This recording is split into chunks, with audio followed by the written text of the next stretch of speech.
Welcome back to the After Aston I podcast, and a very happy new year to all of you. Geoff, happy new year. Did you have a nice break? Happy New Year. I had a lovely break, thank you. Much the same as always. I watched The Muppets and I ate a lot of cheese. How about you? Oh, that sounds amazing. I spent some time with friends and family and also ate quite a lot of cheese. So I'm very keen to be talking about our next guest and kicking off 2026, looking at Outward Bound and a conversation with alumnus Dylan Carroll from the Outward Bound Trust.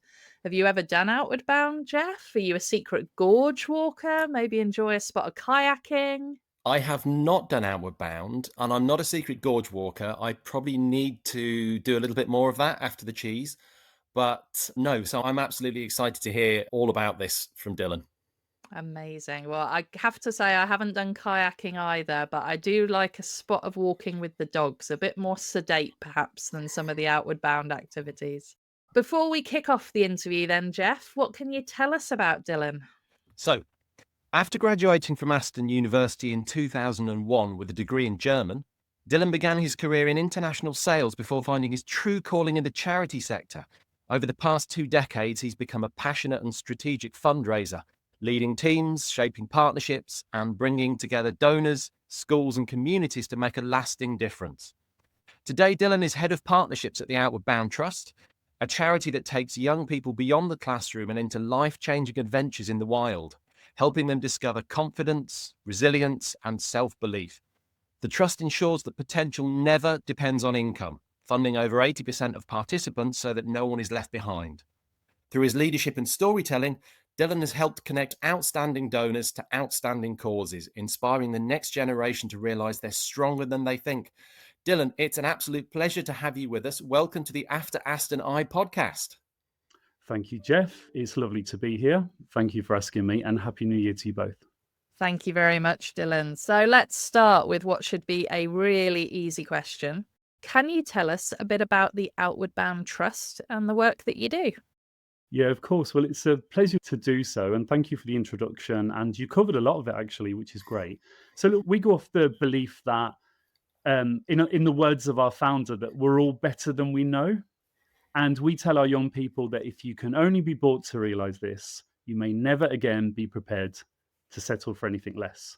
So, through learning and adventure in the wild, we believe that every young person has the potential to thrive and to thrive outside the classroom as well. So, through the work that we do, we hope that young people gain those skills such as confidence, social skills, compassion, and resilience to kind of dig deep when things get tough and to have a really healthy understanding of the environments that we work in as a charity. So we've done this for 85 years nearly, and we've had some great successes, and the young people come to us, and as you rightly say, they climb, they kayak, they paddle, they abseil, they hike, they go on expeditions, they laugh, they grow, and they raise their aspirations, and they take that back to the school and to the workplace, and hopefully, the skills that they've learned, they can put into practice and build on. And just we believe that when they've finished doing their course, that they go on to lead successful lives and careers. We've only got them for a short amount of time, and I think that's the beauty about Outward Bound, because we've got the most amazing instructors. So our people are fantastic. We've got the most amazing centres in the most amazing locations. So the Lake District, the foothills of Ben Nevis, on the Welsh coast. And so we've got the places, we've got the people, and we've got the pedagogy and the processes to create real impact. And this is the thing, when you ask, like, what do we do? I think the main thing is, how do we do it and why do we do it? And the how bit is about really building rapport quickly with young people, understanding their worlds, giving them the best opportunities, and just helping them to grow and to learn and understanding their behaviors and their needs. So that's kind of how we do it, through choice theory. Just to answer your question, though, what's my role? So as you rightly say, over 80% of the young people that come on an Outward Bound course receive charitable bursary. So they receive help to come, financial help. And me and my team raise that money to facilitate it. Now, I'm really excited because we don't often get fundraisers on here. And as a fundraiser myself, it's always incredibly exciting. And there's so many niche things I mustn't head into because I'm sure the listeners won't necessarily have an interest. A couple of things, though, as head of partnerships, kind of what's the day-to-day side of that? What, if you could explain for people a little bit, because so many people hear charity, hear good cause, they nod and say, yeah, but nobody, I find, really thinks about what happens behind the scenes. Could you give us a bit of a glimpse into that world? Yeah, definitely, Geoff. And I think it's good because you might have more empathy and understanding for that. It's a tough job. It's an interesting job. It's a fantastic and affirming job. And I love it. And I think sort of day to day, I have the privilege of overseeing the partnerships work. So our model is broadly twofold. So we've got the major donor philanthropy and our event side, and then we've got the partnership side. So we don't have like an individual giving program that Aston University might have, for example. But my role is to focus on building partnerships with trusts and foundations who might fund specific projects or specific areas of work. I have the privilege of looking after our former participants as well, our alumni. So that is kind of linked into legacies, which was what my area of expertise was before I came to Outward Bound. I worked at Bernardo's for many years and as a consultant around legacies. And I think the growing area for us, though, is corporate philanthropy, corporate partnerships. So we are blessed with long-term partnerships, brand partnerships, connections with organizations who sponsor local schools. They send ambassadors to us. So there's lots of stakeholders to manage, lots of contacts, lots of senior people in business. And it's just navigating them to hopefully, through Outward Bound, fulfill their own corporate objectives. And I think day to day, a lot of my work these days is around team. So I've got a fantastic team leading the different departments, work with senior management, work with trustees. So yeah, that's kind of day to day. But we could be forging partnerships with a house builder one day and then linking that up with a local school the next. So it's a big jigsaw to piece together. And Aimee, I promise you won't need to put your feet up with a cup of tea, but I just one more quick one. So, I mean, I've been working in fundraising for over 20 years now, and I fell into it by mistake. And a lot of people I've met along the way fell into it happily by mistake and then found that it was just the most incredibly fulfilling work to be doing. Is that the case with you? Was it a sidestep that you thought might be, oh, this will be just fill a couple of months? Or was it a strategic thing where you thought, this is something I'm passionate about, what can I do in that area? How did you start there? So I think, yeah, you can speak to many fundraisers and there's no one set path to fundraising. And when I was chair of the Institute of Fundraising in the Midlands, we had a really big focus on pathways to careers within the sector.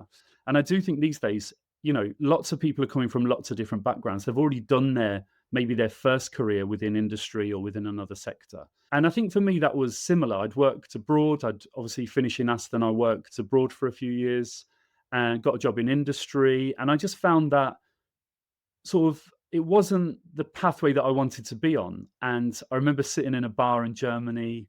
My first daughter had been born, and I was just thinking I didn't want to be away as much. I wanted to do something more holistic.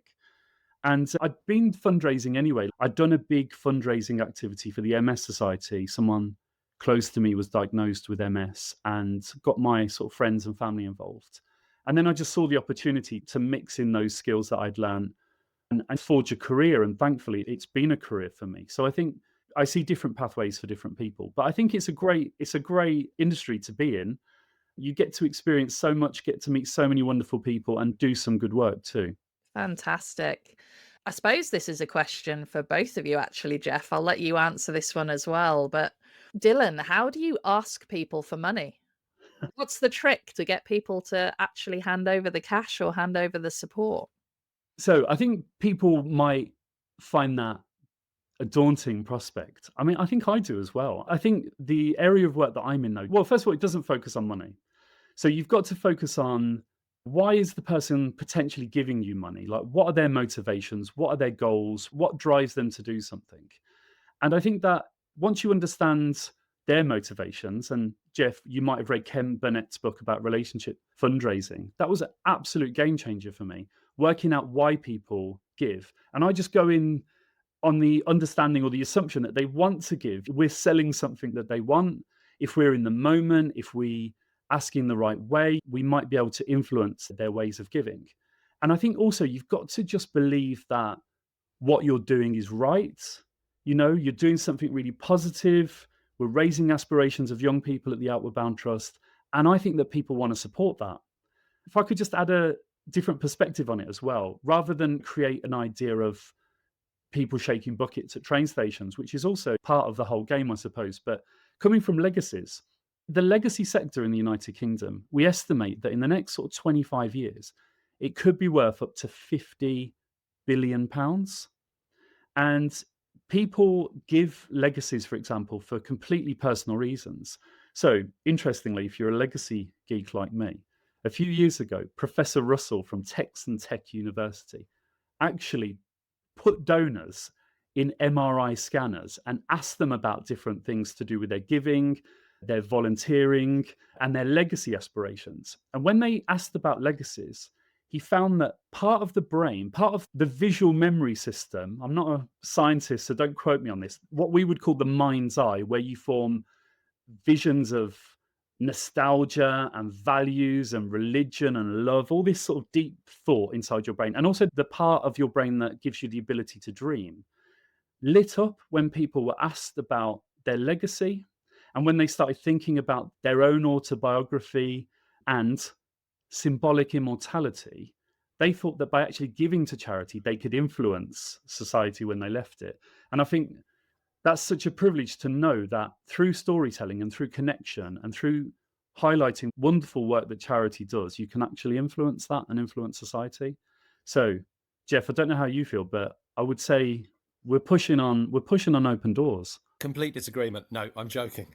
I think absolutely on board with everything you've just said. It's the relationship thing is really important because it is about meeting a need. People as humans, we all have this kind of deep-seated need to want to help others. It's part of the type of animal that we are. And, that there's all sorts of negative images of arm twisting and, you only ever see the bad stories in the press. Not that they don't happen, but that tends to be the view. And it's such a positive experience if it's done well for everybody. The opportunity to make a difference and have an impact, whether it's a tiny little way of doing it, or that's how people always feel that it is sometimes, or whether it's an obvious massive, but it's all plays into that really important thing we all have, which is it feels great to help people. So as long as you can convey how they're helping people, most people are certainly they're happy to listen and happy to be asked. I think as long as it's done well. So that's the key thing. Talk with them, talk to them, don't talk at them, is what I get. And particularly you mentioned that book as well. It was absolutely fascinating. But let's not head down that alleyway, or again, this will just become the fundraiser show. Can I jump across slightly? And again, this was always going to be an inevitable question. Are you an outdoorsy, out in the wild kind of person yourself, or are you one of those people that's found themselves passionate about the cause without necessarily being someone who's regularly going to be found on the side of a mountain? So if I'm honest, my colleagues will be throwing their fleeces at their phones and and their computer screens. Probably the latter. Like, I love the outdoors. I love the positivity and the health aspect of being out. I love the fact that we send so many people on adventures. But yeah, I think I'm more a facilitator than a doer. But I do admire the people that do it. And we've got some wonderful ambassadors and some wonderful brands that we work with in the outdoors. And I'm just always in awe of their achievements. But yeah, not always for me.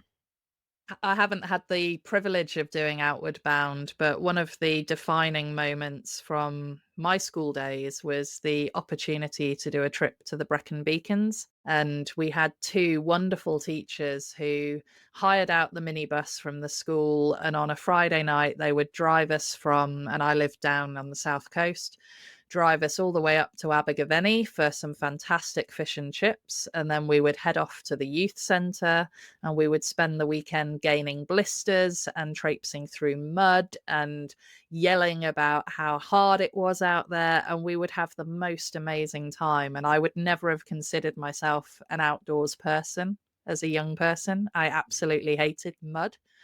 And yet those Brecon Beacons trips were so defining. So I wonder if you've got any favourite stories from some of the people or the projects that you've worked with over the years. Yeah, I think what I must really clarify is that I absolutely believe in the power of the outdoors and outdoor education, and the power of the outdoors on well-being too. As part of my alumni work, I speak to people who did their courses, and I'm not joking, 50, 60, 70 years ago. And as a linguist, as an Aston graduate in German, you notice that they speak about it in the present tense as well. Like, it never goes. So our courses today they're on average about 5 days. But back in the sort of pre-80s, they were a month, and they were like a lot of apprenticeship courses. And that month and the impact that had. So if you imagine, Aimee, your Brecon Beacons weekend, if you then extrapolate that to a month, you can imagine of the lasting and enduring impact that Outward Bound has had. And I get to hear amazing stories from alumni reflect on their Outward Bound experiences. I'm privileged to hear that. But I also know that it can have other outcomes as well. So not just the soft skills or the hard skills that I've just been talking about. The apprentices that come to Outward Bound take some really relevant skills back into the workplace. We've got a program at the moment with the NFU, and it's part of their Agri Futures campaign. And that's also creating pathways into the farming industry for underrepresented racial groups. And through this course, they're able to see how things work on a farm close to our centres, but then they get an Outward Bound course that builds on their confidence, that builds on their skills to take back to school and the workplace. And I just find that the relevance of Outward Bound is really strong, but the impact endures. And we're blessed with a really solid and fun and pragmatic alumni group who are very close to what we do today. And even though we've changed in our methods, the cause and the essence of what we do is still there. Do you ever look back over some of the older stories and almost have a kind of a flash of cold sweat at the health and safety regimes of the past? Yes, it's quite funny because we've got a lot of our reports in the archive, and the language that was written for the end of course reports is quite funny. And I do think there was perhaps less relevance put on, dare I say this, the safety aspects that we're absolutely all over these days. And if you look at all the activities that we do, the depth of challenge is still really high. We create big adventures for the young people that come to our courses today. And one of the things that we do at the start of every course, which has its history in maritime tradition, is at the start of every course, the students are asked to do a jog and dip. So that involves running around the lake or doing a run to get your blood flowing, and then jumping into the lake or jumping into the sea at Abu Dhabi, jumping into the Tarn at Estail. And the idea is, so it metaphorically breaks the ice in some instances when it's a winter course, but also it breaks the ice within the team. So the reason for doing that is if you're in a group of 12 people and you link arms, you can survive at sea for up to 12 hours was the benchmark. And the reason that people do this, because when Outward Bound was first established, it was to support the merchant navy who were being torpedoed at sea during the Second World War, and it helped them with their resilience and their sea survival skills. So we still have that tradition to break the ice at the start of all our courses. The head of centres take great pride in encouraging staff to do that when we visit as well. So although I'm not a massive fan of adventure in the outdoors, a jog and dip is something that I take great pride in doing once I've thawed out. That's absolutely phenomenal. I love that story. I'm not sure I would have the bravery to jump in the water, but that just sounds amazing. I'm curious because we see within the university environment, and I'm an accidental academic, back to you being an accidental fundraiser, but we see changes with the people who are coming through education. There has certainly been an impact from social media. We see a lot more awareness of mental well-being and mental ill health. And I wonder how that's shaped or changed the way in which you work with young people. Do you take their phones off them, for example, before you get them to jump in the water? What's the approach to dealing with all of the technology that's facing young people today? It's a really good question, and something that we've done a lot of research on as well. So just to say as a prelude, we do have an evaluation and an impact reporting team who are just phenomenal in the work they do. So there's a lot of work that goes into supporting young people before they come on an Outward Bound course and then afterwards as well. So we can track that, especially with our summer adventure courses. We can track the impact of the course after certain periods of time, which is great. Also, it helps funders evaluate and tick those very important corporate social responsibility and ESG goals. And we're really tangible in that sense that, when people invest in us, they can see and they can feel and they can read about the impact. I do think there has been a massive societal change in the pressures on young people. We've noticed that really strongly at Outward Bound. I want to go back to the choice theory training that we have as standard within Outward Bound, and that's understanding the basic needs that young people have: belonging, fun, freedom, survival, agency, and how if they're not having those needs met based on how they understand their quality worlds to be, then their behavior often fills in that gap. And then their behavior of how they act within centre, towards staff, towards teachers, towards ambassadors, reflects in their needs not being met. So I think we've done a huge piece of work at the Outward Bound Trust in training up staff, not just operational staff, all staff. I went on a course with my instructor colleagues not so long ago, a 4-day intensive course about choice theory and reality therapy. And we're able, therefore, to build rapport quickly, to understand the needs of young people in a way that maybe teachers and schools aren't. But we do work really closely with teachers, we work closely with employers, and together we build up the program that's relevant to the people attending. So that's what I would say on that part.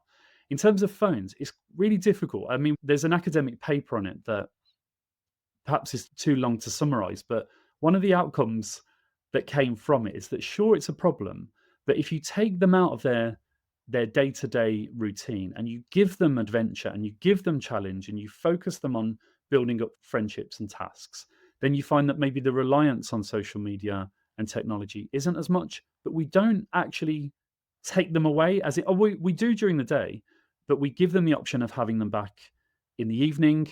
And also from a marketing perspective, can you imagine standing at the top of Credit Idris or Scafell Pike and the opportunity to take a photo, and for that memory to be in their quality worlds? I think that's really important as well. So we shouldn't discount it, but I think it's like, and I have this with my daughters as well, as long as like it's used in a positive way, it can be a really positive thing. There's always a that generational change, how everybody then looks back at how they were young and then inevitably compares it to how young people are now, which reminded me of a question I was curious about. Looking at all the wide range of activities and the kind of, not so much the lessons, well, maybe the lessons that people learn, the things that people learn about themselves, I suppose, but because that's one of the key parts. Do you think if young Dylan had been out on an Outward Bound, doing all the wonderful things, the amazing things, having the experiences, what are the lessons that you think that you might have benefited from, or that you maybe found in other areas? What are the things that you think you might have got from it, looking back on how your younger self was? It's a really interesting question, and not to labour a point, but growing up in South Birmingham, big Irish family, I didn't really have those opportunities at school. And I think that is kind of behind my motivation to facilitate that for others. So I can see the benefits of it. I can see the benefit of it retrospectively as a professional. I can see the benefit of it as a dad, as a godfather, as someone that works in education. And I feel like it is so powerful and possibly transformative to the extent that it could influence your whole life, that I want to give that opportunity to others. Yes, unfortunately, I come at it a little bit of I didn't have that opportunity. I did do a writing course when I was in sixth form, which had a really profound influence on my life. And I also boxed when I was a teenager, and that gave me confidence and resilience. And I think that was probably my Outward Bound course. I do think that if I do reflect on it, what would I say to younger Dylan? I do think there's a lot about assurance, that bit that it will be okay. The challenges you might face in the future, you're going to have to go through stuff, but you'll have the strength to deal with them. And I think that it goes back to the founder's quote that as long as you believe it, as long as you feel it, and as long as there's colleagues like mine at Outward Bound that can help you see it, you'll be okay taking it forward. So I do think there's a bit of reassurance from a personal perspective. And yeah, just now being able to like reflect back and say, well, actually, I did other things that built me up and gave me resilience that I can hopefully give that. I don't want to say to give that, but I don't mean it like that. What I mean is I can enable that through my job to help others experience it because it's a really powerful thing and it's a transformative thing. And I love that idea of transforming. It's part of the Aston 2030 strategy. Uh-huh. We are inclusive, entrepreneurial, and transformational. Good. And it's something that I believe passionately in the work that I do with our young people. We have quite an embodied learning by doing program here at Aston, where we do feel that throwing people in at the deep end and getting them to experience helps with that resilience you've just talked about, but also those real life experiences. Just wanted to pivot slightly. So Geoff was asking you about younger Dylan. I'm looking at Dylan at retirement age. What would you want to look back and be particularly proud of? What's the thing that you want your legacy to be? That's a really big question. I think the definition of legacy is that you leave something behind. And I would like to think that I've put some wrongs right. I'd like to think that I've done that by enabling other people to have good experiences. I'd like to think that the work that I did was transformative for the organizations that I represented. And I'm kind of thinking, I am really thinking about my career progression and the run into retirement, although despite the greys in my beard, Aimee, it's still a few years away. I'd like to sort of really build on the impact that I have personally, that my teams have, that the organizations that I represent have. And yeah, if it doesn't sound so twee, just leave it a bit better and utilizing my experience and my influence for better, for good. That's a really good answer to a very big, very wide question. I can tell that you're a career fundraiser. Yeah. The ability to sum up ideas there was very nicely done. Slightly less big and deep, well, maybe coming up now, because we always like to wrap up with our quick fire. Okay. Because it's been lovely going deeper into things, but we're gonna throw a couple of very quick fire questions at you now. If you could have anyone in the world, dead or alive, from all throughout history, on your team, helping you with this mission, helping make these wonderful transformative things happen, who would it be? Who would you pick? So, who would I have on my team? So, just to say, if my colleagues are listening, I love my team. I would choose them above anyone else, obviously, but the question is theoretical. So, I work in fundraising. What makes a good fundraiser? Someone that works really hard, someone that focuses, someone with great empathy, and as you say, Geoff, to sort of concisely articulate ideas, and someone that's fun, right? So I'm going to go off those three character traits. Hard work and focus. I'm a big boxing fan from an Irish family, so I'm going to choose Andy Lee, former professional world champion from Ireland. Now he's a coach, and he just instills the learning that he's gathered throughout his career, forged in Detroit at the Kronk Gym, to work with and support and generate world champions of the future. So I'd have Andy Lee. I'd probably have him at the front. I'd probably stand behind him if I'm honest. So someone with great empathy and who can articulate. So going back to my Aston days, so we used to study political poetry. We used to study political speeches. Richard von Weizsäcker was the former Bundespräsident, and he gave a speech, I think it was 40 years after the Second World War, about a speech of unity. And he was able to articulate really complex and emotional subjects in a really clear and empathetic way. So I'd have Richard giving the speeches, leading the campaigns, and then fun, goodness, Norman Wisdom,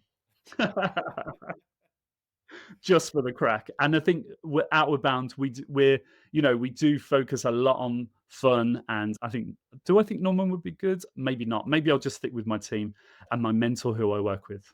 Good answer. Good answer. Amazing. And then our second quickfire question for you is, what is your favourite Aston memory? Okay, so unfortunately, this isn't going to be a quickfire answer. And I've thought about this. This will be, hopefully, though, it will show the impact that Outward Bound has on me, but also how that was enabled by my study at Aston. So I was thinking, could I talk about my love of poetry and literature? Could I quote Heine? Nietzsche, Hölderlin. Could I quote Adorno? And then I thought, should I say something funny about how me and Dave Sherman and Keith Marnock used to run down to the Students' Guild in between lessons to see how many pints we could drink before going back for the second half? But it's a bit more thoughtful, and I hope you'll let me say it. So when I was at Aston, and I did about 20 months actually in Vienna, where I worked. And when I came back to the UK, I was writing my final dissertation. And as you do, I was writing it about the portrayal of death in Austrian literature. And it was a really deep subject. And unfortunately, during the time I was writing it, my best friend died. He died in a car crash. And it really, really affected me. Still really does, but it affected me badly. And because I was writing about the theme, it was difficult to get back into thinking about it theoretically and philosophically while a tragedy had happened. And I worked with Professor Rüdiger Görner, who has influenced my life. And if he ever listens to this, in a way that I could never actually repay him.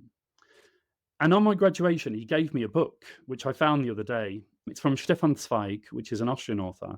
And it is a short book about Handel's Resurrection, the Messiah. And I've got a bookshelf there full of signed books. I worked in a bookshop when I was in Vienna as part of my study.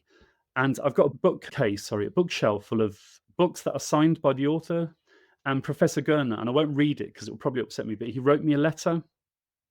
And he just told me that he was just proud of my efforts and pushing through.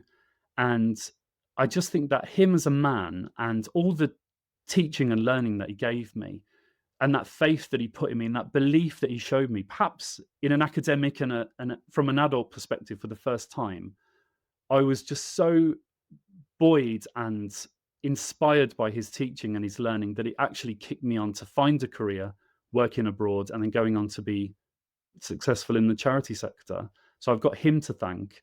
And my favorite memory was, well, all of it with him, but specifically the last meeting that I had with him, where he gave me that letter and wished me all the best. And just to bring it back to the founder's quote about, he showed me that I could be better. Like, I had no right going to university where I was from, but he showed me that I could be better. And then I went to Aston and I got through it all, and I've gone on to a position where I can hopefully give back through the things that I've learned.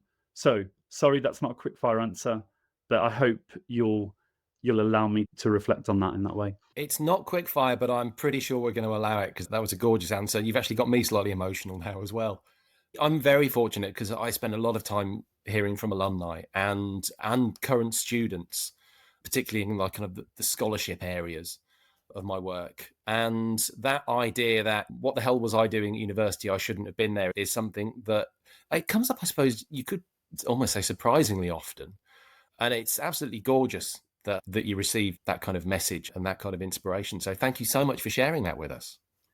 You're very welcome. And this is, scholarship, Geoff, it's about paying it forward, right? So we ask alumni to look back on their experiences and pay it forward for the next generation through a donation. That's our scholarship model. I know you have something similar within the higher education sector, but it does come down to compassion and kindness, especially when it comes down to leadership and to education, all the things that Aston embody. So yeah, thank you for including me in your pod. It's just been great. Love Aston. Come on, Aston. Well, Dylan, thank you ever so much for coming on. It's the middle of winter. It's a freezing cold new year. The weather's terrible. And yet I still feel slightly inspired to go out and camp on a hillside somewhere just to see if I can. I think that idea of finding that you can do things can actually be lifelong as well. So that seems to be something that the Outward Bound Trust is kickstarting at a young age, and then that can continue for a lifetime. So it's lovely to talk to you. It's always wonderful to hear from all of our alumni. Thank you ever so much for that. And we'll be back soon.